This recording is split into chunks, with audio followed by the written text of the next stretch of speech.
Assalamualaikum warahmatullahi wabarakatuh. Perkenalkan, kami dari kelompok 10 mata kuliah Oral Biology 2 akan menjelaskan tentang mekanisme dan gambaran dari karies rampan, karies botol, karies sekunder, karies aktif, dan karies terhenti. Sebelumnya, perkenalkan, nama saya Nadia Priani dan rekan-rekan saya. Pertama, Dwinanda Fariska Ramadhani. 2. Fani Rismawati. 3. Gina Dia Salsabila. Karies rampan. Karies rampan adalah nama yang diberikan untuk beberapa lesi karies aktif yang terjadi pada pasien yang sama. Sering melibatkan permukaan gigi yang biasanya tidak mengalami karies. Karies rampan dapat dilihat pada gigi permanen remaja dan biasanya disebabkan oleh kebersihan mulut yang buruk, sering mengkonsumsi makanan ringan kariogenik, dan minum minuman manis saat makan. Karies rampan juga terjadi di mulut jika ada penurunan aliran saliva atau hiposalivasi. Banyaknya asupan gula ditambah dengan penurunan aliran saliva pada malam hari mempengaruhi perkembangan terbentuknya karies rampan. Gambaran klinis pada gigi desidui khasnya adalah paling berpengaruh 4 gigi seri sulung rahang atas. Karies rampan dapat berkembang dengan sangat cepat jika tidak dideteksi saat munculnya lesi awal. Karies rampan juga dapat terjadi pada orang yang mengalami perubahan pada lingkungan rongga mulut, seperti pada orang-orang dengan laju aliran saliva yang rendah karena terapi radiasi atau obat-obatan. Anak-anak yang memiliki kelainan bawaan seperti aplasia kelenjar saliva dan yang mengalami penurunan fungsi kelenjar saliva seperti serostomia dikarenakan terpapar radiasi, memiliki resiko tinggi terjadinya rampan karies. Karies radiasi. Gigi sangat terpengaruh jika hanya kelenjar saliva utama terkena bidang radiasi, sehingga ada penurunan aliran saliva. Kondisi yang kondusif untuk timbulnya karies yang cepat disebabkan oleh kekurangan air liur dan makanan atau minuman yang memiliki kandungan karbohidrat yang tinggi dan sering dikonsumsi sehari-hari, dapat memperburuk perubahan kondisi dalam rongga mulut dan mendukung organisme kariogenik seperti Streptococcus mutans, Lactobacilli, dan Candida. Jika tidak ada pencegahan khusus, karies rampan dapat terjadi. Karies rampan sangat mungkin untuk berkembang jika terlihat besar dari 2 lesi baru per bulan. Baiklah, saya akan menjelaskan materi mengenai karies botol. Karies botol atau nursing karies adalah nama yang digunakan untuk menggambarkan bentuk karies yang khusus dari karies rampan di gigi bayi atau anak kecil. Umumnya, lesi karies ini ditemukan pada bayi atau balita yang tertidur sambil menghisap botol yang berisi minuman manis, contohnya susu. Nursing karies dapat ditemukan juga pada bayi yang menggunakan DOT yang dicelupkan ke dalam pemanis buatan atau anak-anak yang memiliki kebiasaan menyusu berkepanjangan. Frekuensi asupan gula yang meningkat dikombinasikan dengan aliran saliva yang rendah pada malam hari sangatlah berpengaruh pada perkembangan karies rampan. Dampak yang paling parah dari karies botol ini yaitu terjadi pada gigi incisivus maxilla. Sedangkan untuk ciri khas dari karies botol ini, dia tidak terjadi di gigi incisivus mandibula. Kejadian ini disebut dengan istilah nursing bottle caries atau baby bottle tooth decay atau nursing karies atau botol karies atau infant karies atau early childhood karies yang sering dijumpai pada anak usia 71 bulan atau 5 tahun 11 bulan. Dengan kerusakan pada gigi incisivus atas, gigi molar, dan gigi incisivus bawah. Karakteristik penyakit ini sangat khas karena tergantung dari erupsi gigi sulung. lamanya faktor penyebab, dan gerakan otot. Berikut ini kriteria dari karies botol menurut Eric Broderick et al. Yang pertama yaitu tipe 1 minimal. Karies terdapat pada permukaan gigi rahang atas dan tidak terdapat pada permukaan gigi posterior. Tipe yang kedua yaitu tipe mild. Karies terdapat pada lebih dari 2 permukaan gigi rahang atas dan karies tidak ditemukan pada gigi posterior. Tipe yang ketiga yaitu tipe moderate. 2 atau lebih permukaan gigi anterior rahang atas menderita karies dan ditemukan 1 atau lebih gigi posterior menderita karies. Dan tipe yang terakhir yaitu tipe keempat, severe. 2 atau lebih permukaan gigi anterior rahang atas menderita karies, ditemukan 1 atau lebih gigi dengan pulpa terbuka, dan karies telah terlihat pada gigi anterior rahang bawah. Untuk gambaran klinis karies botol yang pertama, paling banyak terjadi pada 4 gigi insisif maksila, sementara 4 gigi insisif mandibula tetap dalam keadaan baik. Yang kedua, gigi desidui yang lain seperti gigi kaninas dan molar dapat terlibat tergantung berapa lama proses karies tetap aktif, namun perkembangan lesi biasanya tidak separah pada gigi insisifus maksila.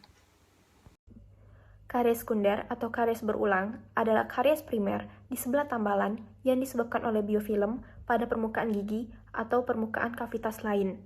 Karies sekunder merupakan lesi karies yang berada di sekitar restorasi atau mahkota.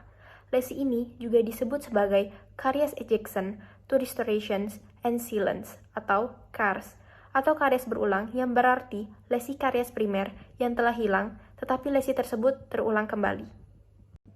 Etiologi karies sekunder terbagi menjadi 2, yaitu mikrobiologi karies sekunder dan hubungan antara kebocoran mikro atau microleakage dengan karies sekunder. Yang pertama itu mikrobiologi karies sekunder. Karies gigi dapat ditentukan dengan keseimbangan yang dinamis antara faktor patologis yang dapat menyebabkan terjadinya proses demineralisasi dengan faktor protektif yang dapat menyebabkan terjadinya proses remineralisasi. Sebagai faktor patologis utama, bakteri rongga mulut, terutama yang bersifat asidogenik, dapat melarutkan mineral gigi. Bakteri tersebut juga bersifat asidurik dan dapat hidup di bawah kondisi yang bersifat asam. Yang kedua itu adalah hubungan antara kebocoran mikro atau microleakage dengan karies sekunder. Tidak ada kesimpulan khusus tentang hubungan antara kebocoran mikro dengan karies sekunder, khususnya dinding pada kavitas lesi, dikarenakan karies sekunder disebabkan oleh berbagai faktor, sehingga sulit untuk mempertimbangkan apakah ada hubungan antara kebocoran mikro dengan karies sekunder. Lalu, setiap individu memiliki berbagai tingkat kerentanan terhadap karies. Berikut merupakan contoh gambaran dari karies sekunder. Lesi karies sekunder aktif di sebelah tambalan komposit pada permukaan oklusal. Lesi ini membutuhkan tindakan operatif dikarenakan kavitas tidak dapat dibersihkan dengan baik. Kavitas sangat lunak dengan probing. Proses karies. Proses terjadinya karies pada biofilm di permukaan gigi atau kavitas yang dapat menyebabkan lesi pada gigi adalah terjadinya hubungan antara biofilm dengan jaringan gigi. Ada sejumlah organisme yang dapat menyebabkan karies, biasanya ada dalam plak. Bakteri kariogenik ini dapat membawa gula dan mengubahnya menjadi asam atau asidogenik, bersifat asidurik, dan menghasilkan polisakarida ekstraseluler dan intraseluler yang berkontribusi pada matriks plak. Karies terhenti. Karies terhenti merupakan lesi karies yang dianggap tidak aktif secara biologis pada saat pemeriksaan di mana terjadi demineralisasi gigi yang disebabkan oleh karies yang telah terjadi di masa lalu tetapi telah terhenti pada saat ini. Berikut merupakan contoh gambaran dari lesi karies terhenti. Karies terhenti pada aspek mesial molar kedua bawah. Lesi mungkin berhenti berkembang setelah ekstraksi molar pertama bawah. Karies terhenti banyak terjadi pada orang dewasa dengan gangguan jaringan periodontal yang rusak atau resesi gingiva. Karies terhenti hanya dapat terjadi ketika kondisi permukaan tidak stabil karena pelepasan plak yang cukup. Jika seorang pasien dapat secara signifikan memperbaiki lingkungan mikro pada permukaan gigi dari lesi karies yang sebelumnya berkembang, kemungkinan besar proses karies dapat terhenti. Proses karies dapat terhenti dengan menghilangkan asam yang menyebabkan penyakit dan plak kariogenik. Lesi pada kavitas dapat terhenti ketika akumulasi plak terkontrol dengan baik karena lapisan permukaan berfungsi sebagai penghalang difusi terhadap penyerapan mineral di bawah permukaan. Baik, selanjutnya saya akan menjelaskan mengenai karies aktif. Pertama-tama kita harus mengetahui definisi dari karies aktif itu sendiri. Karies aktif itu dapat didefinisikan sebagai aktivitas dari karies gigi yang berkembang secara progresif. Aktivitas karies gigi dapat dievaluasi dengan menilai faktor yang berhubungan dengan patogenesis dari karies, misal aliran saliva, asupan gula, dan kebersihan mulut, dan berdasarkan data yang diperoleh dari pemeriksaan klinis. Pemeriksaan klinis di sini berupa observasi dari penampilan kariesnya, kemudian pemeriksaan akumulasi plak, dan juga pemeriksaan lesi karies yang terletak dekat dengan gingiva. Nah, dari sini kita dapat mengetahui apakah suatu lesi itu tergolong karies aktif ataupun inaktif. Selanjutnya saya akan menjelaskan mengenai mekanisme karies aktif yang sudah kita ketahui bahwa karies itu terbentuk akibat adanya plak gigi. Nah, plak gigi ini mengandung mikroorganisme yang dapat memetabolisme protein dan glikoprotein dalam saliva. Hasil dari reaksi metabolik tersebut berguna sebagai sumber utama terbentuknya karbohidrat, peptida, dan asam amino yang digunakan untuk pertumbuhan dari mikroba. Reaksi metabolik juga dapat membentuk beberapa jenis asam secara perlahan dan terus-menerus sehingga dapat terjadi penurunan dari pH. Nah, enamel ini sangat sensitif terhadap suasana asam. Maka, jika pH menurun secara menerus selama berbulan-bulan bahkan bertahun-tahun, proses demineralisasi enamel dapat terjadi, di mana enamel kehilangan kandungan kalsium dan fosfat sampai akhirnya terbentuk porus yang dapat terlihat secara klinis sebagai lesi bercak putih atau white spot lesion.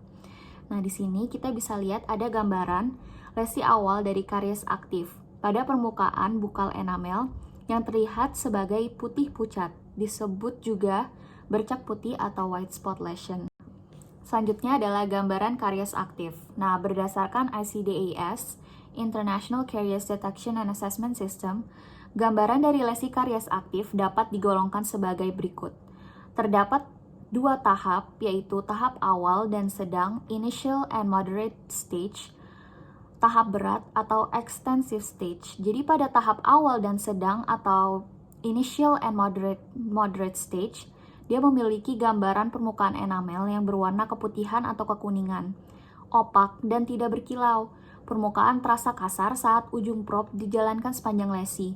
Lesi terletak pada pit dan fissure atau dekat dengan gingiva dan pada permukaan proksimal gigi di atas atau di bawah titik kontak. Nah, plak tebal kemungkinan dapat menutupi permukaan lesi. Kemudian kita masuk ke tahap berat. Tahap berat atau extensive stage dapat melibatkan dentin dengan gambaran lesi karies aktif yang lembut dan basah, dan juga dapat melibatkan pulpa dengan lesi karies aktif yang kasar, tidak berkilau, dan lembut terletak pada regio cervical gigi akibat dari retraksi gingiva. Selanjutnya adalah gambaran secara mikroskopis.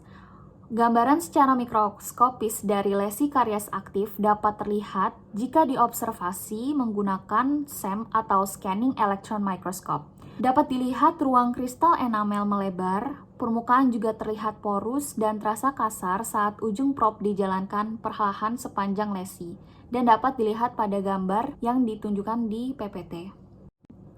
Selanjutnya adalah klasifikasi dari lesi karies aktif.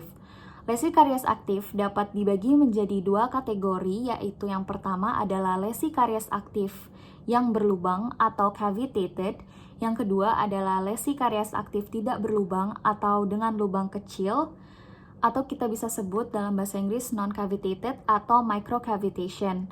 Nah, untuk lesi karies aktif yang berlubang dapat dikasihkan dengan adanya kehilangan kontur anatomis enamel sedalam 0,5 mm. Nah, kedua kategori tersebut sangat penting untuk melakukan perencanaan perawatan dan dapat dilihat pada gambar di PPT. Untuk gambar yang pertama menunjukkan lesi karies aktif cavitated pada gigi 36. Sedangkan gambar yang sebelah kanan, gambaran lesi karies aktif non-cavitated pada gigi molar kedua pasien yang sedang erupsi. Jadi kedua kategori tersebut sangat penting untuk melakukan perencanaan perawatan, di mana untuk lesi karies yang cavitated atau yang sudah berlubang, diperlukan tindakan operatif berupa restorasi. Sedangkan untuk lesi karies aktif yang non-cavitated, yang berlubang-lubang atau dengan kavitas mikro, diperlukan tindakan yang non-operatif dengan upaya untuk meningkatkan kesehatan gigi dan mulut menggunakan pasta gigi yang mengandung fluor.